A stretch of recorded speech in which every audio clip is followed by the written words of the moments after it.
Sud Radio 10h midi, débat. Et on est ensemble en direct avec vous sur Sud Radio pour commenter l'actualité avec aujourd'hui Éric Revel. Bonjour Éric, vous êtes éditorialiste. Bonjour ma chère Valérie, bonjour à tous. Vous êtes directeur de la chaîne Azur TV. On vous retrouve tous les matins dans le Grand Matin Sud Radio pour la chronique, pour l'édito Écho. Alex Darmon, bonjour, journaliste politique, youtubeur, votre chaîne Les Indécis. Bonjour à vous, je ne vous vois pas bonjour encore, Valérie, mais je pense que ça ne devrait pas tarder, voilà. Jacques Miard, maire LR de Maisons-Laffitte, bonjour à vous. Salut. Vous êtes là, Jacques ? Eh ben bonjour. Et Éric Verhaeghe, entrepreneur et fondateur du blog politique Le Courrier des Stratèges. Bonjour à vous. Valérie. Également, cher Éric, on va passer à vos coups de cœur, vos coups de gueule dans un instant. Il y a pas mal de sujets aujourd'hui à évoquer. Il y a évidemment le conflit israélo-palestinien. Loin de nous l'idée de le résoudre, mais en tout cas, on peut s'interroger sur la crainte d'une escalade, la crainte de l'importation du conflit en France. Vous savez que de nombreuses manifestations sont annoncées. Donc ça, on va en reparler. On va parler évidemment de la situation en PACA. C'est vraiment la pagaille. Et puis ce week-end de l'Ascension. Oui, je sais, Eric. Et puis ce week-end de l'Ascension, week-end qui ressemble à un week-end de libération, de fête. On va parler de tous ces sujets avec vous. Donc on commence peut-être avec vos coups de cœur, vos coups de gueule. Alex, c'est un coup de cœur, pardon. Ouais, c'est un coup de cœur sur le retour, le concert un peu test qui va avoir lieu le 29 mai à l'Arena, le retour du public à Roland-Garros.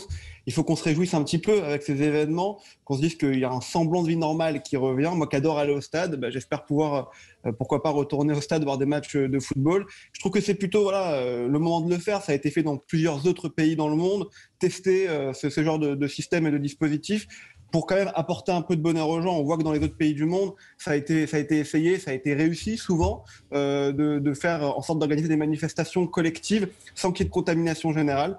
Donc je me réjouis vraiment qu'on le fasse, qu'on essaye en France. Alors c'est Indochine, je crois, le premier concert. Ouais. C'est pas ma musique préférée, donc je pense pas que j'irai au premier concert. Mais en tout cas, il y aura dans la foulée Roland-Garros où il y aura du public qui viendra assister au match sportif. Donc voilà, c'était un coup de cœur un peu pour mettre de la bonne humeur aujourd'hui. Ouais, alors Indochine, c'est effectivement pas trop votre génération. Et alors je disais ce matin que le concert était réservé aux 18-45 ans. Donc donc c'est un peu dommage, mais bon, c'est comme ça. Discrimination, mais c'est un test sanitaire, ça a été rappelé, c'est un test sanitaire. Éric Verhaeghe, on va enchaîner avec le vôtre de coup de cœur, oui, qui est un peu en lien. Complémentaire, en effet, ouais. Parce que je reste quand même très pantois en voyant l'insistance avec laquelle Emmanuel Macron a fait passer le pass sanitaire, qui n'a jamais été discuté auparavant, qui est tombé comme un cheveu sur la soupe, et qui sera a priori réservé aux événements de plus de 1000 personnes. Donc le concert d'Indochine, s'il n'était pas test, s'il était de droit commun, serait subordonné à la détention d'un pass sanitaire. Alors je trouve ça totalement hallucinant. Il y a quelque chose que j'ai pas compris dans l'opération, puisque le conseil scientifique, la semaine précédente, a dit qu'éventuellement le pass sanitaire pourrait être utile d'un point de vue sanitaire, mais de façon temporaire et limitée dans le temps.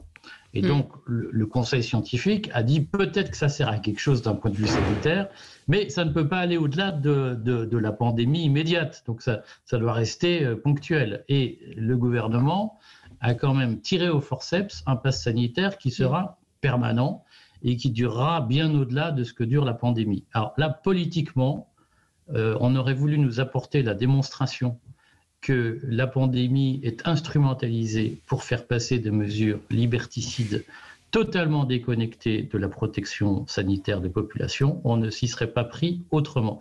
Je salue d'ailleurs les positions des Républicains qui ont combattu cette méthode extrêmement autoritaire du gouvernement et d'Olivier Véran. Et je trouve vraiment ahurissant qu'on accepte sans mot dire des mesures de ce genre qui, je le redis, sont dénoncées par les scientifiques eux-mêmes. Alors, qui veut réagir? C'est un sujet, on l'a évoqué hier. Éric Revel. Je vais juste un peu tempérer les propos d'Éric Verhaeghe, simplement parce que vous avez sans doute vu que la CNIL, bon voilà, on aime ou on n'aime pas, mais elle est là, la CNIL, et a vérifié un certain nombre de choses, est extrêmement prudente sur la mise en place du pass sanitaire. Elle dit sa prudence, elle relève l'argument que vous avez donné, mon cher Eric, c'est-à-dire qu'elle ne comprend pas pourquoi il y a eu aussi peu de débats et pourquoi on lui a demandé de se prononcer aussi vite sur la légitimité, entre parenthèses, de ce pass sanitaire. La CNIL qui insiste sur le fait que ça doit être temporaire. Donc, c'est apparemment politiquement passé comme une lettre à la poste, même si le MoDem, vous en souvenez, le soir du vote, a voté contre pour finalement sans doute négocier. On peut faire confiance à François C'est ça, je pense que c'était plus politique qu'autre chose. Hein. Mais je ne suis pas certain que la messe, si j'ose dire, soit dite, parce que la CNIL, qui sauvegarde, qui regarde avec beaucoup de détails et de précision grâce à ses experts toutes ces questions, n'a pas donné du tout son quitus et pour le moins se montre très prudente. Donc je ne serais pas étonné que la CNIL demande dans les jours qui viennent plus ample précision au gouvernement quant à la mise en place de ce pass sanitaire. La principale injustice du pass sanitaire, c'est quand même le fait que tout le monde n'est pas vacciné. Donc imposer un pass sanitaire quand tout le monde ne peut pas y accéder. Jacques Miard ? Oui, c'est assez simple. Sur le plan interne, je crois que les remarques que vient d'émettre Eric sont tout à fait fondées. Et je crois qu'on va vite voir les limites de cet instrument. En revanche, pour voyager sur le plan international, passer les frontières, on sait très bien qu'à un moment, on risque de buter sur la nécessité de prouver qu'on a été vacciné. Oui, mais moi, ça ne me gêne pas, ça. De la même manière qu'il y a la fièvre jaune. Oui, bien sûr. On avait notre petit livret, Jacques. Hein. Voilà, quand on allait en Afrique, on avait notre petit livret. Mais sur le plan interne, à mon avis, on va vite voir les limites du processus. Parce que vous n'allez pas pouvoir, je dirais, interdire la liberté de circulation, qui est une liberté constitutionnelle, sous prétexte que vous n'avez pas le pass. Et ensuite, sera-t-il efficace ? Donc tout ça est vraiment dubitatif. Alors, en fait, le test, on peut avoir ce pass sanitaire si on a un test PCR négatif. C'est pas un pass vaccinal, c'est pas une obligation vaccinale. Moi, je pose quand même une question. Ça veut dire que vous acceptez ce principe de pass sanitaire pour aller à l'étranger, mais en France, en revanche, on peut se contaminer sans problème. À l'étranger, c'est les autorités des autres États qui vont le demander. Oui, mais sur le fait lui-même, le principe du pass sanitaire, c'est destiné à identifier des gens qui ne sont pas porteurs du virus, donc à protéger la population. Donc ça veut dire que vous acceptez ce principe pour ne pas contaminer les gens quand vous allez à l'étranger. En revanche, vous le refusez en France. Alex Darmon, vous êtes sur la même ligne que nos amis ? Non, moi sur la forme, je comprends ce que vous dites effectivement. Bon, c'est un peu à l'image du gouvernement et de la politique ces derniers mois.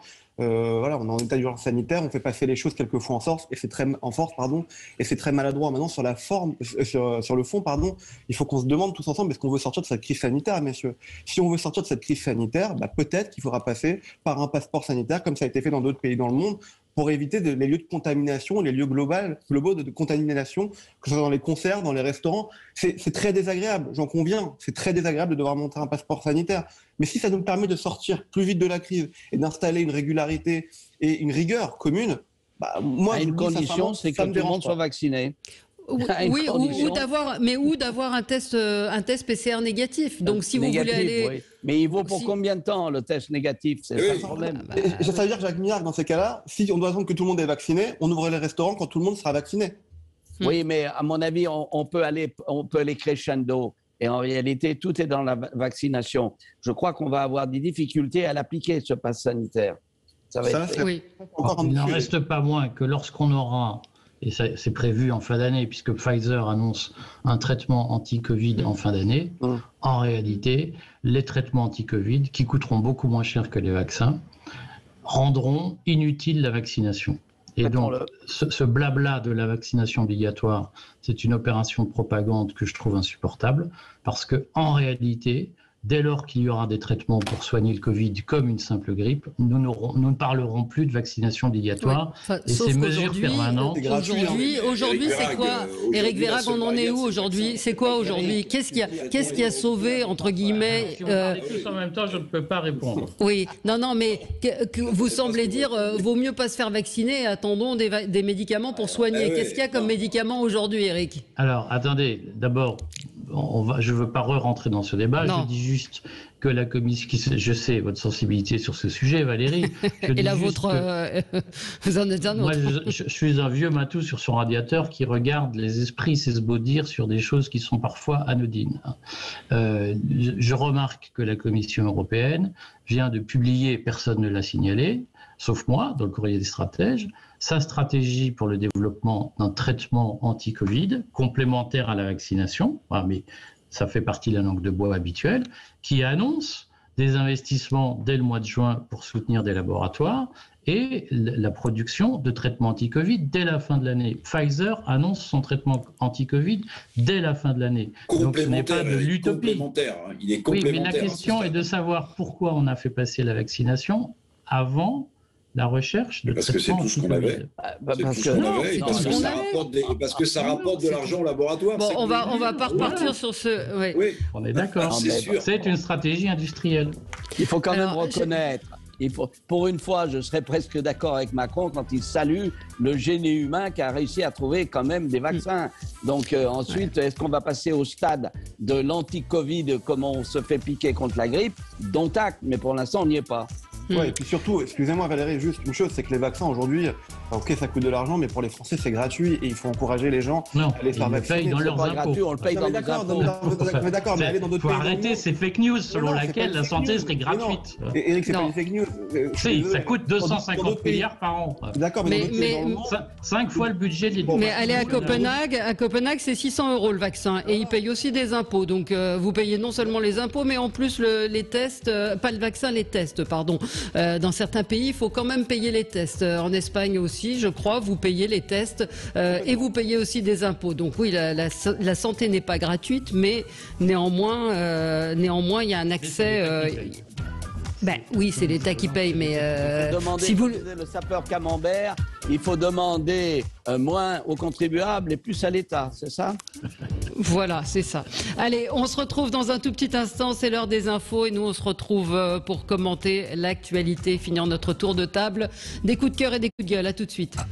Avec vous sur Sud Radio, on est en direct jusqu'à midi avec aujourd'hui Éric Revel, éditorialiste, directeur de la chaîne Azur TV. L'édito Écho est à retrouver tous les matins dans le Grand Matin Sud Radio. Alex Darmon, journaliste politique, youtubeur, votre chaîne Les Indécis. Jacques Miard, maire LR de Maison Lafitte, à ce qui paraît. Et Éric Verhaeghe, entrepreneur. Il reste des LR en France, on en a rencontré. Éric Verhaeghe, entrepreneur. Le gilet jaune, là, ça suffit, hein. Les lunettes jaunes. Et fondateur du blog politique Le Courrier des Stratèges. Oui, les lunettes jaunes, c'est militant, Éric Verhaeghe? Non, c'est assorti, j'allais dire, à mon sac, je ne voudrais pas être indécent. C'est assorti à mes chaussures. Ah d'accord, bon, très bien, on ne veut pas en savoir plus. Continuons, alors évidemment, on va revenir sur le conflit israélo-palestinien, ce qui se passe en ce moment avec un risque d'escalade. Beaucoup de manifestations sont annoncées en France. On craint une importation du conflit en France. PACA Hauts-de-France, il y a beaucoup de choses à dire. Et puis week-end de l'Ascension, on voit qu'il y a du monde dans les gares, sur les routes. C'est la grande libération, j'ai envie de dire. On continue notre tour de table. Donc on va passer on va glisser sur les vaccins. On en reparlera peut-être un peu plus tard. Éric Revel, c'est un coup de cœur. Oui, je voulais parler de quelqu'un dont on parle plus beaucoup en ce moment, qui a été un personnage important, même très important, qui est Donald Trump. Est-ce que vous avez vu que Donald Trump, il continue de faire la pluie et le beau temps au Parti républicain?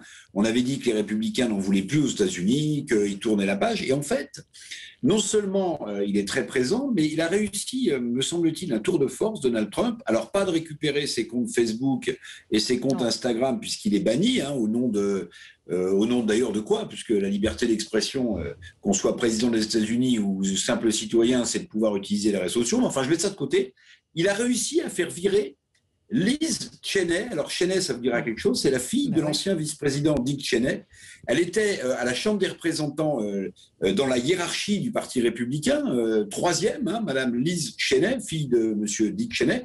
Et ben Trump a dit non, elle me critique, donc dehors. Ça veut dire que Trump est encore extrêmement présent combatif, et que, alors on ne sait pas s'il reviendra, s'il aura la force, l'espace politique pour revenir dans quelques années, mais en tout cas, il est toujours là, il n'a pas renoncé.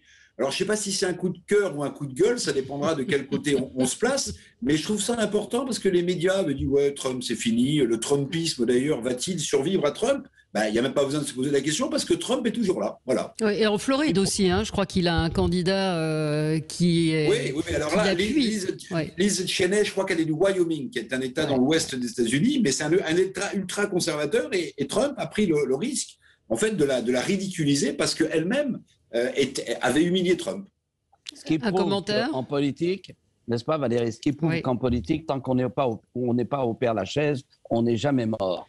Et donc, ce qui prouve bien que, de toute façon, pour comprendre ce qui se passe, il faut quand même regarder qu'il avait, même s'il a perdu les élections, il avait sacrément augmenté ses votes lors de la dernière élection. Donc, il y a un poids, il y a une Amérique profonde, et puis nier ça, c'est nier la réalité. Ça ne veut pas dire qu'il reviendra dans le bureau ovale, mais on verra. Non, mais ça ne veut pas dire non plus qu'il ne reviendra pas. Parce que, et puis, il y a une sorte de Biden-mania aussi en ce moment qu'on entend en France. Oui, absolument. Éric ? Et surtout avec un point majeur, c'est que tous les salons parisiens qui, je dirais, flattent Biden et s'en félicitent, doivent savoir que les États-Unis défendront d'abord leurs intérêts.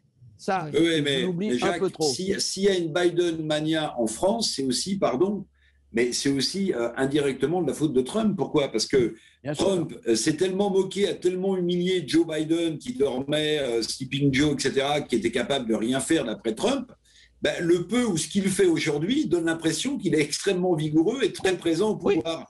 Si Trump l'avait traité normalement, on n'aurait pas eu, on serait pas surpris du fait que le président des États-Unis non pas tombe de l'échelle de coupé quand il monte dans son avion, mais soit capable de prendre des mesures. Vous voyez, c'est aussi indirectement. On oublie un peu trop souvent. On oublie un peu trop souvent que les États-Unis, y compris à travers des organismes privés, défendront leurs intérêts, que les lois extraterritoriales sont toujours là et que jamais de confiance dans l'alliance avec un puissant. Mais ça va même plus loin que ça, Jacques. Vous le savez très bien, c'est que les États-Unis qui prônent le libéralisme économique, ils sont très libéraux pour l'extérieur de leurs frontières. À l'intérieur, et chez eux, très, très protectionnistes. On est bien d'accord. Alex, un mot ? Alex Darmon ? Non, mais tout ce qui a été dit est très, très clair, rien à ajouter, si ce n'est que c'était déjà le cas avec Donald Trump, le fait qu'ils étaient très protectionnistes. Donc voilà, ça s'inscrit, c'est dans la durée.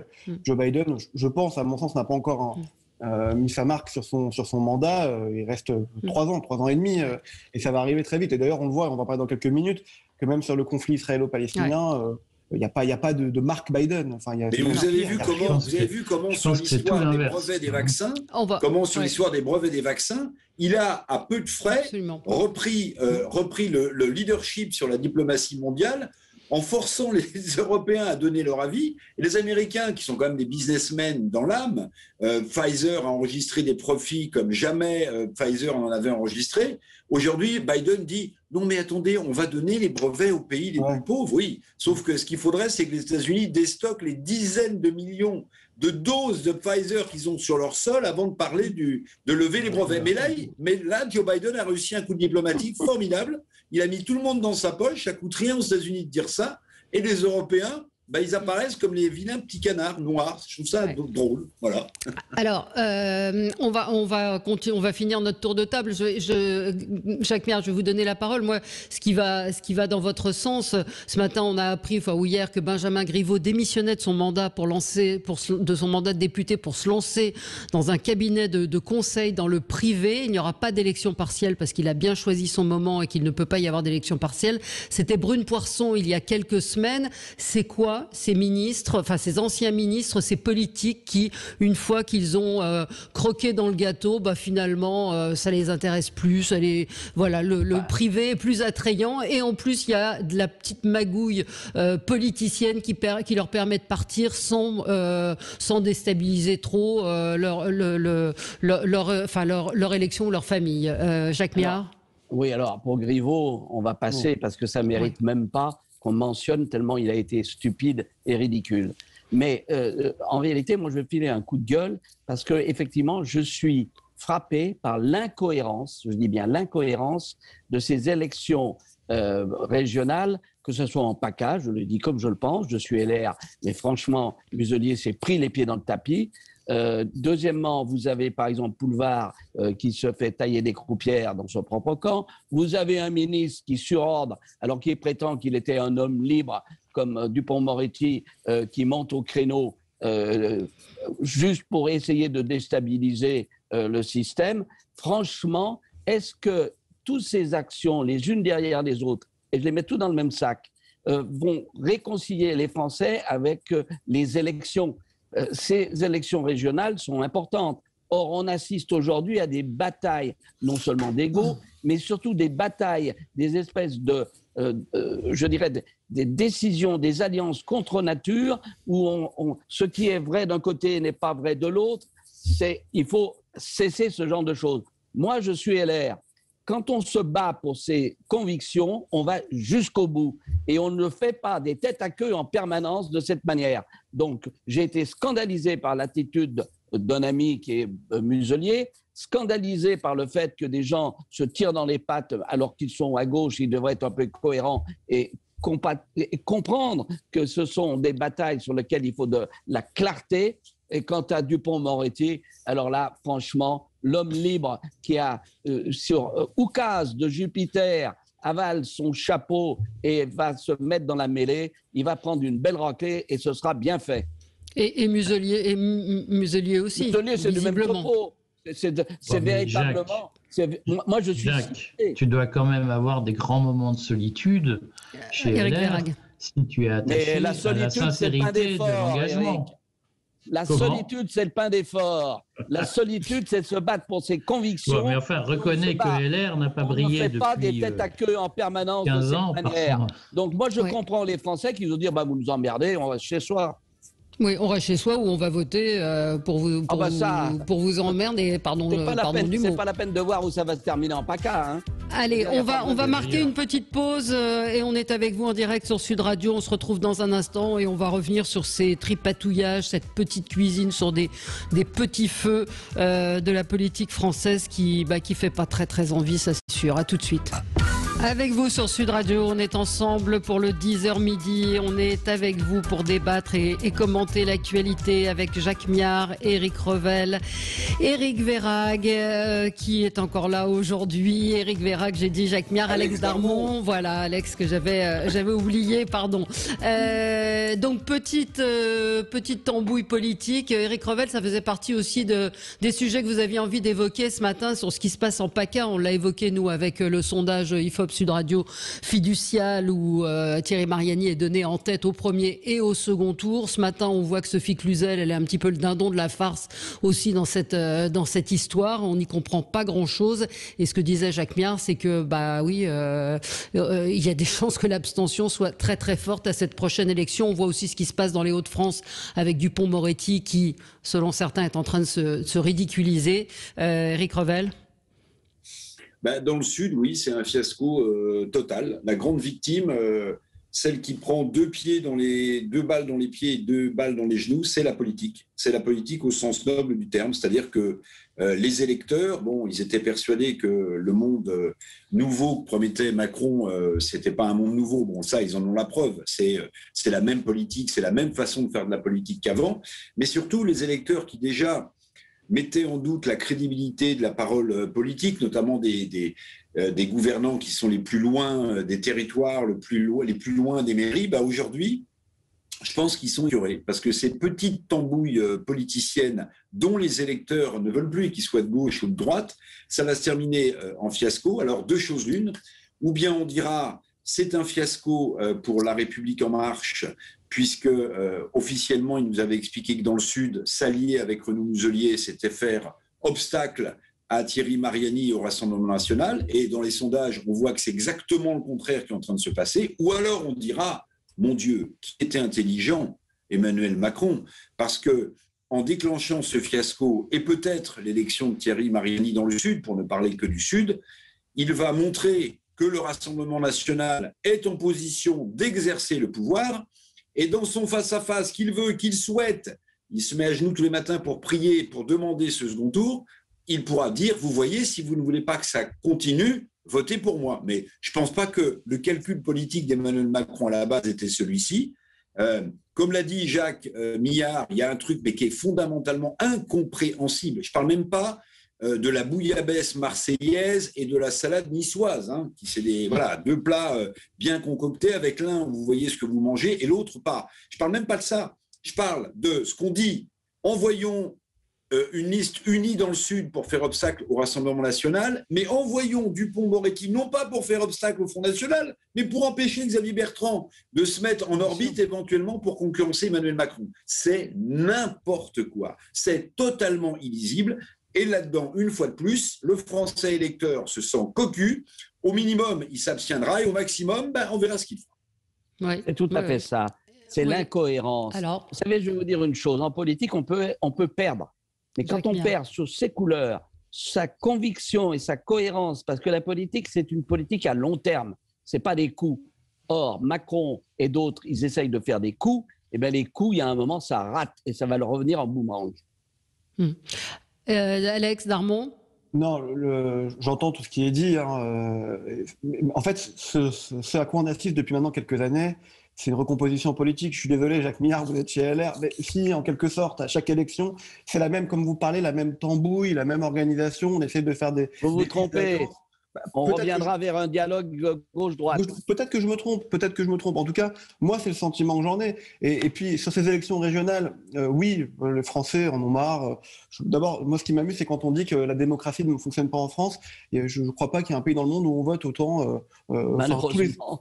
Tous les ans, on appelle les Français aux urnes pour différentes élections. Mais bon, ça, c'est encore autre chose. Je pense que les Français, en fait, effectivement, ils s'en fichent un petit peu aujourd'hui des élections régionales parce qu'ils ont d'autres problèmes, notamment une crise sanitaire. N'en déplaise à qui que ce soit. Mais c'est pas je pense pas que ce soit la crise sanitaire qui les empêchera d'aller voter. Hein. On verra. Regardez l'année dernière aux élections municipales. Mais vous n'avez pas le sentiment qu'il y a quand même, aujourd'hui, ça se voit, quoi. Très clairement, ça se voit, les magouilles, les petits complots, les petites affaires. Ça a toujours été le cas. Ça a toujours été. Alors, je ne sais pas, Éric Verhaeghe. Ça a toujours été le cas. Et moi, je trouve que c'est assez agréable et même jouissif d'observer le spectacle d'un régime en pleine décomposition. Donc, on va voir si la Ve République arrive à battre le record de la Troisième, qui avait vécu 70 ans et qui avait terminé dans les mêmes affres que la Ve République actuelle, c'est-à-dire des combinazioni, des mélanges d'intérêts dans tous les sens, des crises parlementaires, des crises gouvernementales à répétition, largement dues au fait que le système était à bout de souffle et ne parvenait pas à se renouveler. Je pense qu'aujourd'hui, on assiste au même spectacle de décomposition. La question, c'est combien de temps ça va durer. Alors, ce qui est assez miraculeux, c'est que ça recommence indéfiniment. On va voir si 2022 va être la fin. Alors moi, d'une certaine façon, je comprends Macron, puisqu'au fond, il fait le contraire de ce qu'il a dit et rien ne se passe. Et que globalement, la machine continue à tourner, même si elle n'est que l'ombre d'elle-même, la machine continue à tourner. La question, c'est jusqu'à quand ce simulacre va tenir et va résister ? Tout simplement parce que tu fais une mauvaise analyse, mon cher Éric. C'est qu'en réalité, les institutions sont fortes et elles sont une minerve pour le président de la République. On a vu ça pour Hollande. Donc, contrairement à ce que tu dis, il n'y a pas crise aujourd'hui, il y a un gouvernement. Bien évidemment, ce gouvernement est complètement décrédibilisé. Ça se réglera aux prochaines élections, mais les institutions sont beaucoup plus fortes que nous le croyons. Elles sont une minerve. Elles ont porté Hollande jusqu'au bout et elles le porteront Jupiter jusqu'au bout, mais il tombera. Alors Xavier nous dit les Français ne s'en fichent pas des élections régionales, monsieur. Réflexion de Parisien. Nous, dans les réserves d'Indiens, on s'intéresse à nos régionales. Quelqu'un qui est dans région. J'entends ce qui est dit. J'entends ce qui est dit, mais enfin, franchement, je prends pour preuve, prenez la participation aux dernières élections municipales, qui est exactement à la même période, dans le même contexte. Vous verrez au mois de juin prochain. J'espère me tromper. Moi, j'ai une chaîne politique, je fais des interviews politiques. C'est comme ça que je gagne ma vie et pour intéresser les gens à la politique. Ça m'intéresse vraiment. Mais vous verrez qu'au présidentiel, on aura une très forte participation. On ne parle pas des présidentielles, monsieur Millard. On a eu des régionales, moins de 50% au municipal, moins de 50% en plein confinement. Voilà le problème. Donc, au municipal, on était plus en confinement. Oui, au municipal, ça s'est passé en 2 temps. Ça s'est passé en 2 temps. Moi, je parle du second tour. Voilà. Au mois de juin, à la même période. J'aurais qu'on revienne quand même à ce qui est en train de se passer. On voit que La République En Marche, à 2 jours du dépôt des listes, va envoyer 2 autres ministres au casse-pipe, j'en sais rien. Agnès Pannier-Runacher dans le Nord Pas-de-Calais et Alain Griset, le ministre délégué aux petites et moyennes entreprises dans le Nord, avec évidemment... Pardon ? Gérald Darmanin est envoyé aussi dans le Nord. Et Gérald Darmanin aussi. Donc, c'est quoi ? C'est panique à bord pour La République En Marche ? C'est-à-dire qu'ils sentent que le Nord, c'est... Ils vont se prendre une... Oui, Nord, Hauts-de-France, vous avez raison. Et ça donne un peu ce sentiment, Valérie, pardon, mais ça donne un peu quand même le sentiment qu'il y a un vent de panique. Tout à l'heure, vous évoquiez le cas de Brune Poirson et de Benjamin Griveaux, qui décident de quitter la politique pour... alors, le monde du conseil pour l'entreprise, pour Benjamin Griveaux, oui, bon, les entreprises vont interpeller Benjamin Griveaux pour savoir quelle stratégie... Il peut avoir une spécialisation. Tout ça, ça se rejoint, sans doute. Tout ça, ça se rejoint. Je veux dire, Agnès Pannier-Runacher, c'est pas faire offense que de dire que la France profonde la connaît peu.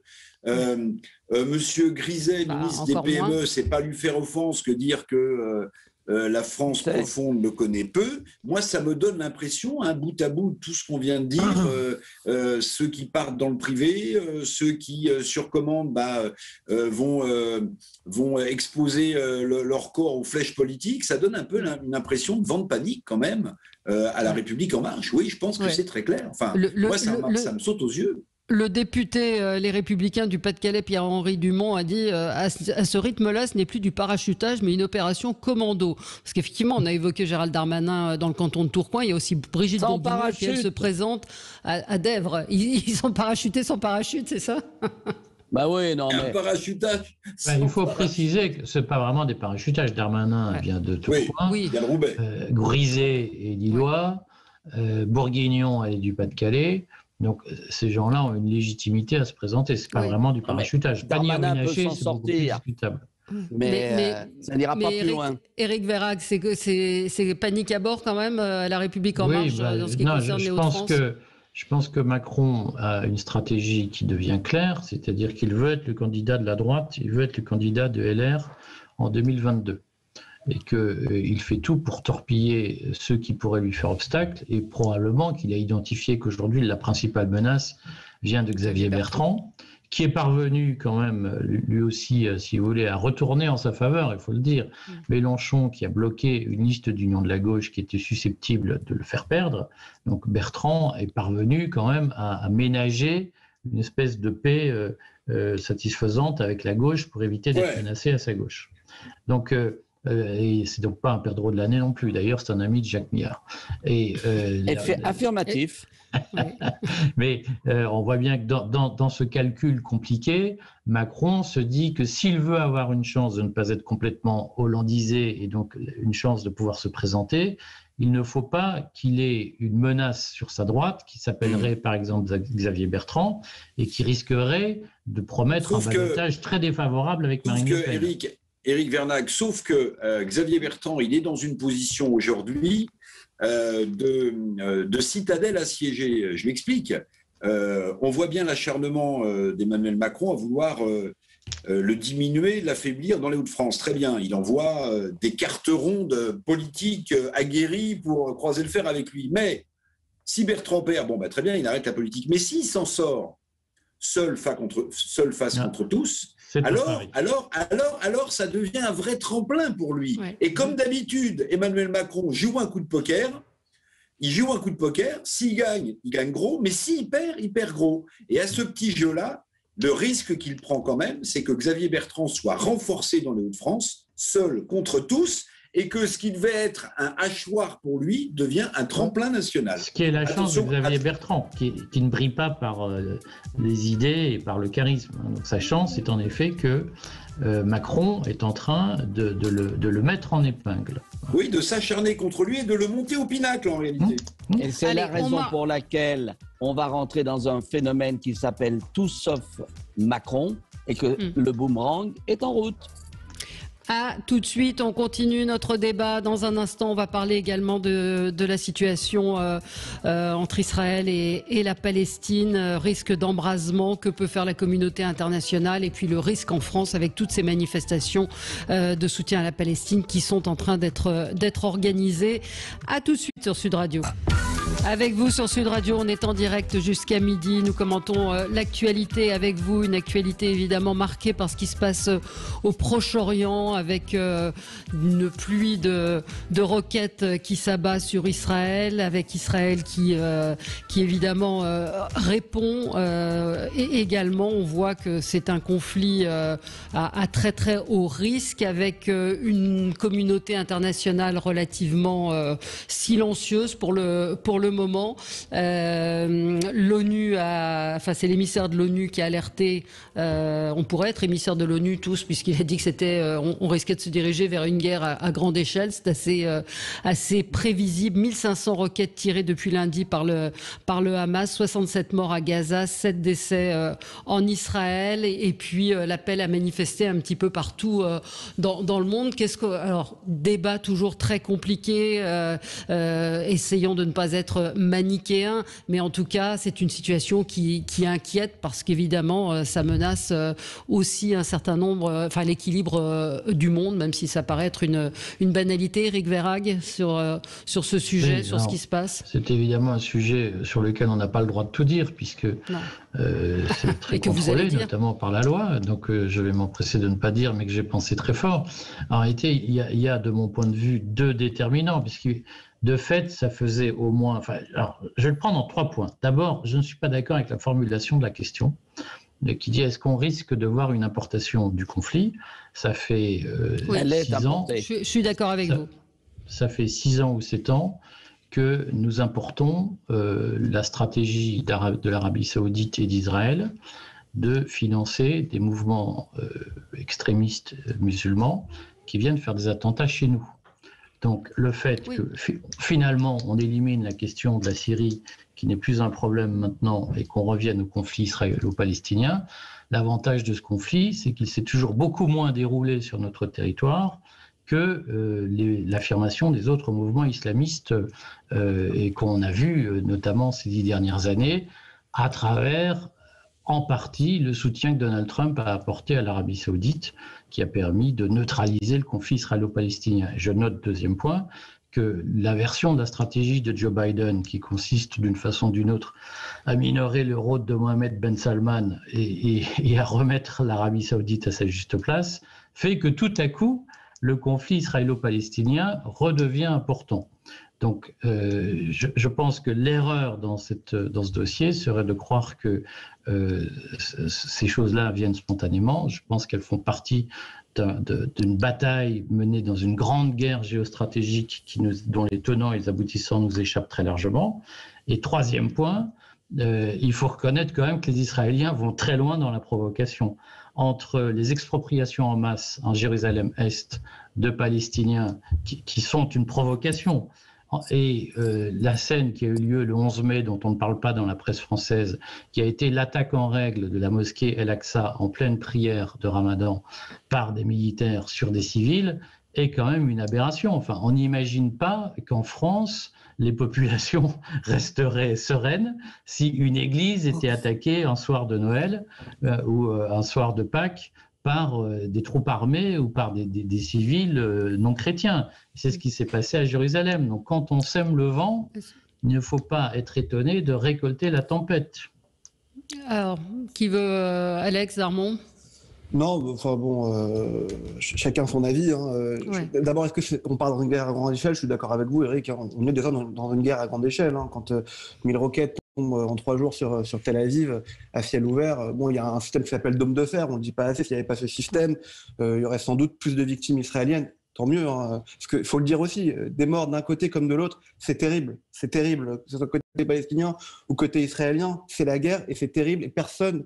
que ce soit en Israël, je suppose, ou dans les territoires palestiniens, on a envie d'envoyer ses enfants faire la guerre. Après, moi, je ne suis pas un expert là-dedans, donc je ne vais pas m'avancer trop, mais on est dans une guerre déjà à grande échelle. Quand vous avez 1000 roquettes qui tombent sur Tel Aviv, que vous avez des réactions et des actes de défense de la part de l'État d'Israël pour riposter et tuer détruire des points stratégiques du Hamas dans les territoires palestiniens, c'est la guerre. On est dedans. Maintenant, il y a un autre élément dans cette guerre aujourd'hui qui s'affiche, c'est une sorte de guerre civile, ce qu'on n'avait encore jamais vu en Israël, des affrontements entre Palestiniens, enfin, entre Arabes israéliens et Israéliens. Ça ne s'était jamais vu, en tout cas pas à ce niveau. Non, mais en tout cas pas à ce niveau-là. Je suis désolé.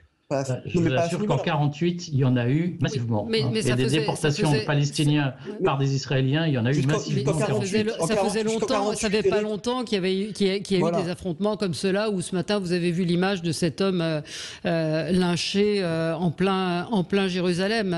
Il y a quand même un cran qui a été franchi. Voilà. Donc oui. juste pour terminer là-dessus, il y a une guerre qui est en train de s'annoncer, clairement. Il y a un cessez-le-feu qui a été refusé par les Israéliens. Bien malin celui qui sera capable de dire aujourd'hui comment la situation va se dérouler. Je crois que c'est pas possible. On est dans une guerre complète qui est en train de s'annoncer. Oui.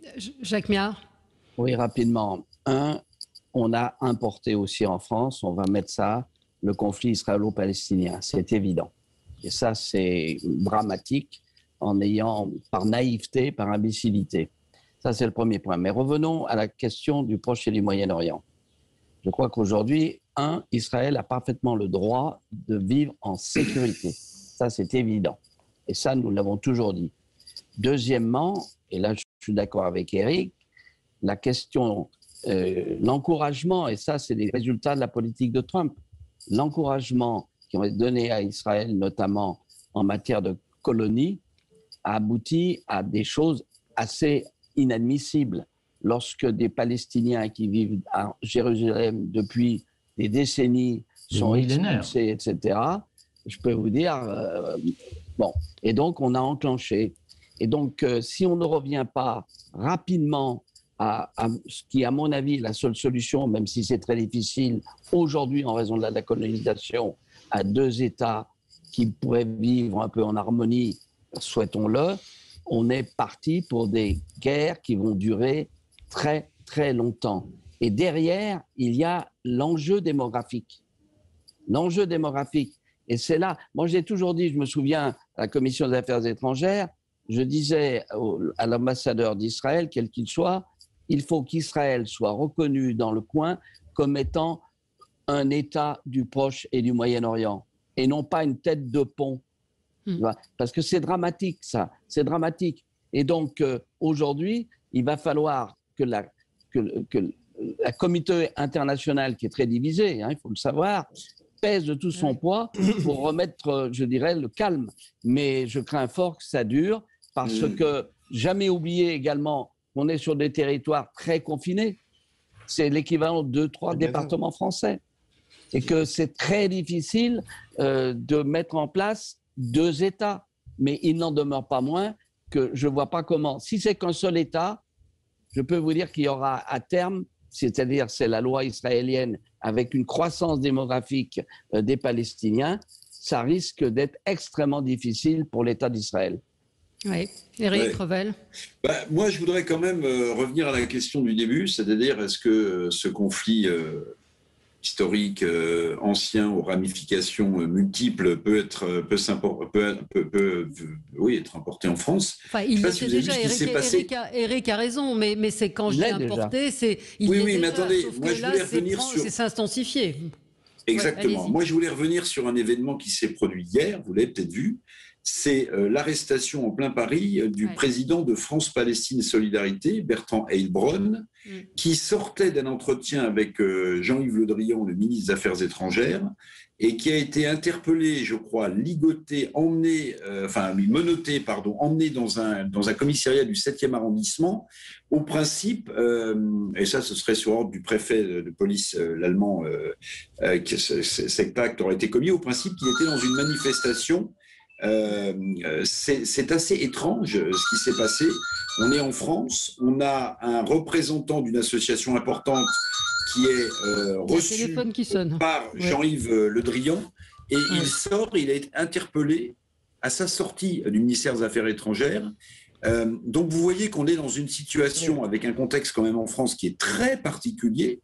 Je le rappelle quand même, qui est très particulier. On n'est pas n'importe quel pays, même si la France diplomatiquement pèse très peu au Moyen-Orient, on est dans un pays où la population musulmane est importante, où on a des gens qui sont engagés pour la cause palestinienne, où cette cause palestinienne est encouragée le plus souvent par ce qu'on appelle des mouvements islamo-gauchistes, et on a en plein Paris un homme qui représente une association et qui est interpellé, menotté, mis en garde à vue en sortant d'un entretien avec le ministre des Affaires étrangères. Je pense, eh bien ça peut être un effet déclencheur important. Oui, il y a forcément autre chose. J'ai lu comme vous les articles. Apparemment, il était en train de manifester avec une manifestation interdite. C'est ça, Alex. C'est ça. Oui, bien sûr. J'entends ce que vous dites. Mais très bien. Mais deux choses une. S'il est arrêté, mis en garde à vue pour manifestation interdite, pardon, mais si on ne veut pas que les choses s'enveniment dans un pays tellement particulier sur ce débat palestino-israélien, il ne faut pas interpeller ce président d'association au sortir d'un entretien avec le ministre des Affaires étrangères. C'est complètement idiot. Alex Darman, vous allez répondre dans un instant. On continue ce débat sur Sud Radio en direct avec vous jusqu'à midi. À tout de suite. Avec vous sur Sud Radio, on est en direct jusqu'à midi. On commente l'actualité. Nous parlions de ce conflit israélo-palestinien, de ces tensions qui ont des répercussions évidemment en France. Et puis on évoquait effectivement cette arrestation, ce que rappelait Éric Revel, l'arrestation du président de l'association France-Palestine après qu'il a eu un rendez-vous avec le ministre des Affaires étrangères. Il semblerait qu'il manifestait. Alex Darman, c'est ce que vous vouliez préciser? Parce qu'on n'arrête pas quelqu'un en France et on le met pas en garde à vue comme ça. Ça, il me semble pas. Mais c'est vrai qu'en termes d'apaisement, c'est pas terrible. C'est pas terrible du tout, mais il y avait une manifestation qui avait été interdite par la préfecture, qui a quand même été tenue. Il est tenu responsable puisqu'il est président de l'association France-Palestine et à l'origine de cette manifestation. Voilà, on peut ne pas être d'accord, les faits sont comme ça, il y a des règles, il faut les respecter. Maintenant, moi j'aimerais juste réagir sur la question de base, c'est est-ce qu'il y a des risques d'embrasement en France? Oui, bien sûr que oui. Il y a des risques d'embrasement en France, et bien sûr que oui, il y en a depuis des années, que ça déplaise à certains ici même, il y en a depuis des années.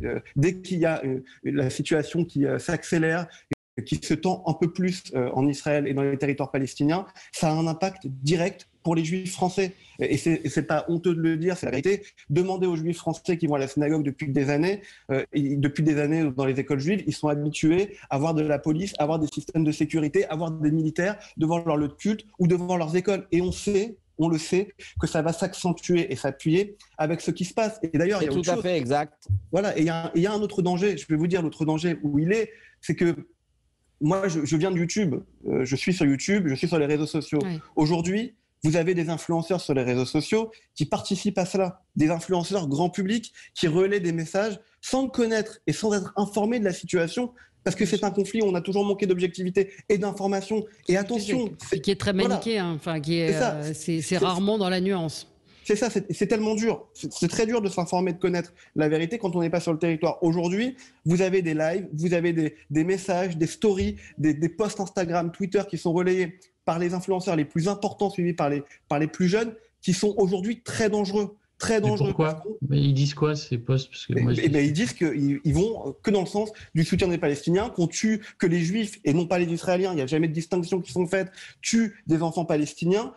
Toutes ces choses-là, il y a des lives qui sont organisés. Excusez-moi, mais hier soir, j'étais abasourdi de voir un live organisé par Tariq Ramadan avec une association pas France-Palestine, mais une association palestinienne qui venait défendre, et des gens qui venaient écouter ce live, Tariq Ramadan, parler de la situation en Palestine. C'est en train de devenir n'importe quoi. C'est en train de devenir n'importe quoi, et il faut faire très attention. C'est tout le problème, justement, d'un certain nombre de groupes qui ne devraient pas être sur le territoire national et qu'on n'a pas réussi à expulser, parce que cette histoire d'islamo-gauchistes, racistes, xénophobes, ça existe. Et on n'a pas pris les mesures pour y mettre un terme. D'un autre côté, il est exact, et ça je tiens à le dire aussi, c'est que la colonisation, les colonies israéliennes aboutissent au désespoir des Palestiniens parce qu'ils sont plus chez eux, et notamment quand on les expulse de Jérusalem-Est. Donc là, vous voyez, qu'on peut ajouter tu m'as fait ça, je t'ai fait ça. Attendez, Eric, laissez terminer. La proto-histoire remonte à chaque fois. C'est-à-dire, tu m'as fait ça, je te fais ça, tu m'as refait ça, etc. C'est sans cesse. Oui. Je voudrais Alors, Éric Verhaeghe. faire quand même une précision. C'est que aujourd'hui, les Palestiniens, ils sont structurés en 2 grands mouvements pour aller vite. Il y en a un qui est l'héritier de l'OLP ou du Fatah, qui est un mouvement fondamentalement laïque. Et je suis fasciné de voir, et le Hamas, qui est un mouvement chiite. Oui. Et classé aux États-Unis sur la liste des organisations terroristes. On est d'accord, mais il se trouve que le Hamas a été très largement combattu par nos alliés saoudiens qui ont tout fait pour le minorer. Oui, mais le Hamas ne finance pas les islamo-gauchistes. Donc moi, je suis fasciné de voir que, notamment du côté d'Israël ou des partisans d'Israël, il y a une lutte massive partout dans les États arabes où il y avait au pouvoir des mouvements laïques anti-islamistes. Israël a aidé à les dessouder pour favoriser l'émergence de mouvements salafistes qui ont nourri la contestation islamo-gauchiste. Et aujourd'hui, ceux-là même qui ont tout fait pour nourrir l'islamo-gauchisme en tuant la laïcité dans le monde arabe, nous expliquent c'est pas sympa, il y a une montée ou un risque de conflit. À un moment donné, nous sommes prisonniers des choix que nous n'avons pas faits. L'islamo-gauchisme, c'est un phénomène qui a été nourri, orchestré par l'Arabie saoudite. Absolument. Qui n'a rien à voir avec le mouvement palestinien et rien à voir avec les tenants du conflit israélo-palestinien. Ceux qui ont fait le lit de l'islamo-gauchisme, ce sont quand même les Israéliens. Et la politique américaine qui a dessoudé tous les mouvements laïcs arabes. Donc à un moment donné, on a tout fait pour que l'islamo-gauchisme émerge contre la politique française traditionnelle dans le monde arabe. Les Israéliens ont été les premiers à combattre la laïcité dans le monde arabe. Maintenant, voilà, faut assumer les mecs. L'islamo-gauchisme, c'est une création de la lutte contre les mouvements laïcs. D'accord. Là, vous faites de l'exégèse de ce qui est fait. Tous les mouvements qui interdisaient le port du voile pour les femmes dans le monde arabe ont été combattus par les Israéliens et combattus militairement. Mais je vois pas le rapport. Éric, et puis après, Alex vous répondra. À mon sens, on ne va pas trancher le débat d'action-réaction, de petits jeux géopolitiques, religieux des uns et des autres. Moi, ce qui m'inquiète le plus, et je rejoins Alex Darmon sur ce point, c'est qu'on n'est pas dans un pays quelconque du point de vue, me semble-t-il, du conflit israélo-palestinien. On est dans un pays, la France, qui, d'ailleurs, on le voit bien dans ce débat, est extrêmement charpenté à des arguments pour prendre position. Or, on est dans un contexte politique, sécuritaire en France, avec des partis politiques que j'appelle islamo-gauchistes qui ont pris fait et cause, avec d'autres qui ont pris fait et cause. Et ce qui m'inquiète beaucoup, si vous voulez, au-delà de la personne du président de l'association France-Palestine Solidarité dont je parlais tout à l'heure, ce qui m'inquiète beaucoup, c'est qu'en fait, dans un contexte comme le nôtre, avec un contexte politique, économique, sanitaire, on voit bien que ce genre d'interpellation, ce genre de petits phénomènes peut déclencher des choses où, là, on s'apercevrait que l'importation du conflit palestino-israélien prendrait encore plus d'importance qu'il ne le prend historiquement dans notre pays. Voilà. Moi, c'est ça qui m'inquiète. Oui, on a des auditeurs qui alertent sur le risque aussi, du danger de ces manifestations qui auront vraisemblablement et par la force des choses un aspect extrêmement antisioniste. Bien sûr. Pardon ? On est dans un monde. On est dans un monde. Par la loi aujourd'hui. Avec la Pardon, oui. Oui, allez-y, Jacques Méard. On est dans un monde qui, par certains côtés, est totalement irrationnel, émotionnel, passionné. Et donc, la moindre petite étincelle peut déclencher. C'est la raison pour laquelle, moi, je vais vous le dire, sur ce conflit-là, on s'exprime, mais moins on en dit, mieux ça vaut. Car tout ce qui va être pris va être renvoyé et que ça fait monter la tension. Malheureusement, il y a eu des fautes qui ont été faites, notamment par l'administration américaine, qui a encouragé les extrémistes. Et aujourd'hui, la politique des colonies est dramatique. Et si ça se fait à Jérusalem-Est, ça ne va pas s'arrêter. Mais c'est pour ça, Jacques, Éric et Alex, c'est pour ça que l'interpellation la mise en garde à vue de ce président de l'association qui sort d'une reconnaissance de l'État après un entretien avec le ministre. Oui, mais on ne sait pas ce qui s'est. Enfin, je pense qu'il faut avoir plus de détails. Je veux dire que... mais je veux dire, des manifestations interdites, il y en a plein. Il y en a plein des manifestations interdites. Et donc, en fait, oui, mais justement, c'est pour ça que je ne comprends pas cette arrestation. Il ne faut pas l'arrêter quand il sort d'un entretien avec le ministre des Affaires étrangères. Mais il a pas. Non, mais là, vous racontez ça. On a l'impression qu'il sort. Il a été arrêté sur le quai d'Orsay. Je pense qu'il s'est passé quelque chose. Enfin, c'est pas possible qu'on arrête un homme comme ça sans aucune. Moi, j'étais pas là. Tous les papiers que je lis, c'est il sort, il marche. Alors, il manifeste peut-être. Je n'en sais rien. Mais je veux dire, si on veut pas déclencher des situations irrationnelles, il faut faire attention à ce genre de détails, parce que les manifestations dont vous parlez, que certains auditeurs redoutent, de pro-palestiniennes parfois qui prennent des dimensions qu'on n'arrive plus à contenir, c'est à partir de petits phénomènes comme ça qu'on alimente le ressentiment et qu'on alimente ces manifestations-là aussi. Voilà, c'est pas n'importe quel personnage pour la cause palestinienne. Alex Darmon. Si c'est avéré et qu'il a été arrêté à la sortie d'un entretien avec Le Drian, je ne sais pas. C'est pas ce que j'ai lu. Très honnêtement, moi j'ai lu. Mais vous avez lu quoi? Parce que moi je comprends pas non plus qu'on arrête. Arrêté à la fin d'une manifestation qui avait été interdite. Et ça arrive par les médias, oui. Voilà, mais ça arrive sur plein de manifestations. Si c'est le cas, il faudra le vérifier. Et bien évidemment que ce n'est pas acceptable. Maintenant, c'est rare qu'un président d'association qui n'a pas eu l'autorisation pour manifester se fasse mettre en garde à vue parce qu'il manifestait de manière illégale. Demandez aux Gilets jaunes. Excusez-moi, mais c'est arrivé ce que j'allais dire plein de fois sur les Gilets jaunes. Simplement, juste pour conclure sur ce sujet, oui, des éléments comme ça font en sorte que la situation s'envenime. Mais honnêtement, rappelez-vous, en 2014, ces d'autres événements sur la dernière guerre entre Israéliens et Palestiniens qui avaient fait que ça s'était envenimé. Ces images terribles qu'on avait vues à Sarcelles où des centaines de manifestants s'étaient dirigés vers la synagogue de Sarcelles pour protester contre Israël. C'est très grave, il faut faire très attention à ça. Et dans les jours qui viennent, il faut dire aux gens d'apaiser la situation. Et vous allez voir, les Juifs français vont devoir faire attention dans les jours qui viennent. Et ça, pour le pays, c'est dramatique. C'est dramatique. On est d'accord. Mais est-ce que les Juifs français ont clairement manifesté leur opposition aux expulsions de Palestiniens? Mais est-ce que le CRIF dénonce les expulsions de Palestiniens à Jérusalem? Attendez, monsieur, ils sont français. Qu'est-ce que vous dites? Qu'est-ce que vous êtes en train d'insinuer? Ils sont français. Ils doivent se positionner sur la politique israélienne? C'est une question que je vous pose. Cette question est tellement lunaire que vous pouvez faire la provocation si vous voulez. Je ne vais pas y répondre, mais je ne pense pas que ce soit malin. Ah, ok. Si vous ne voyez pas le rapport entre le CRIF et la politique israélienne, voilà. Mais vous avez dit, est-ce que les Juifs français, tous les Juifs sont représentés par le CRIF? Tous les Juifs, on a un auditeur qui nous dit, et tous les Juifs ne sont pas d'accord avec la politique de colonisation non plus. Il faut le faire savoir. Voilà. Allez, merci. Il faut être merci à tous les quatre.